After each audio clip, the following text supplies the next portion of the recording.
Hello and welcome. Today is the 24th of September, 2018. My name is Derek and welcome to the Crypto Day Morning All Trades Bets and of the like within one's own risk reward. We'll take a look at Bitcoin.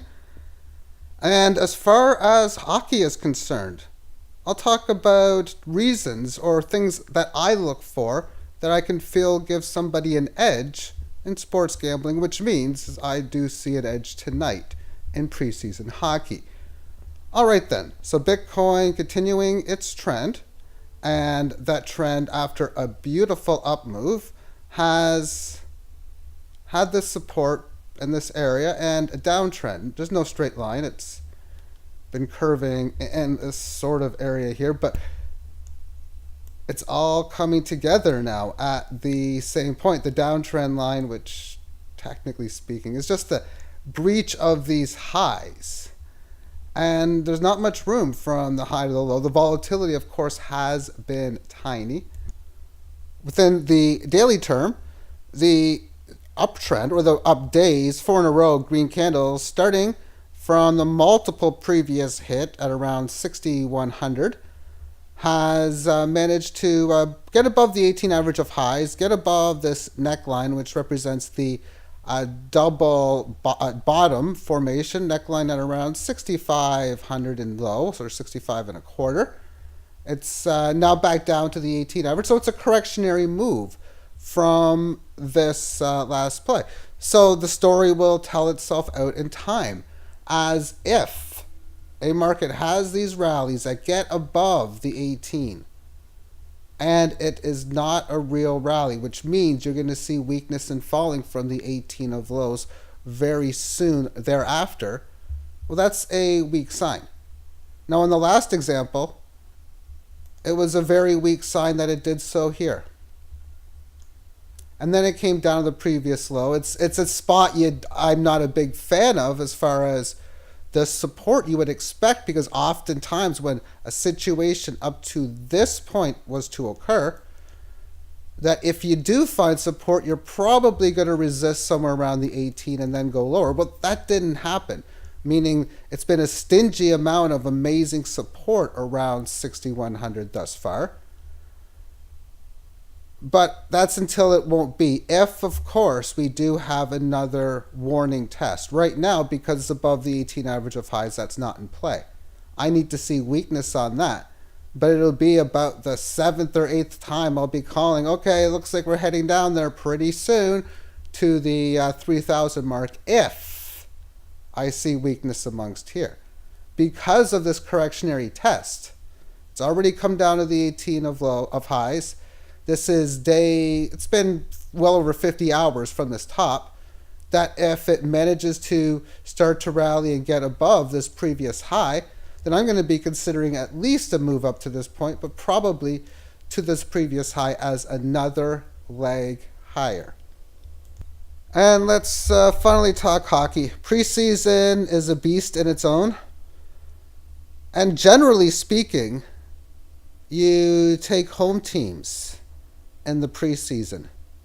And the Leafs are hosting the Montreal Canadiens tonight. The Leafs are amongst the favorites to win the Stanley Cup this year because of their tremendous roster. Well, they put out a roster today. It's the worst one they've had for the preseason. The 12 forwards are a bunch of fourth liners and minor leaguers.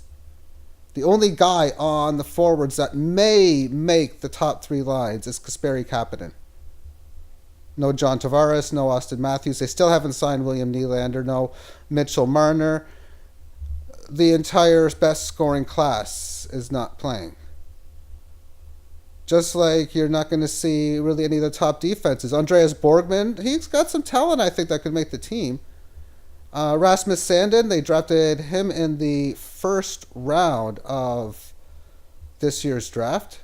They don't have last year's first rounder playing. They drafted a first round pick in the defenseman in the 2017 draft. But these are all defensemen trying to make the bottom tier defense of the Leafs and minor leaguers again, or in guys going to smaller hockey leagues, as Sandin will most likely go to Sweden after this game.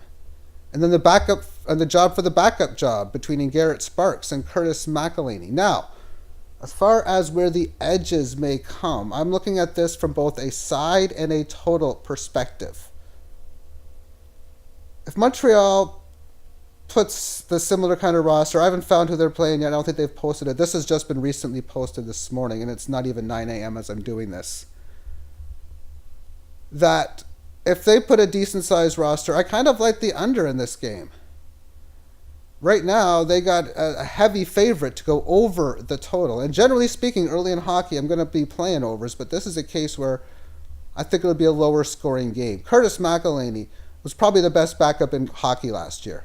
Tremendous statistics, and he has played magnificent throughout the preseason. Garrett Sparks has had one bad game in the preseason, but he's played pretty good, and he had one of the best minor league seasons you could imagine last season for the Toronto Marlies, the minor league affiliate of the Toronto Maple Leafs. Montreal's not that good of a team, so therefore scoring goals may come at a premium. But also Montreal is that of an underdog.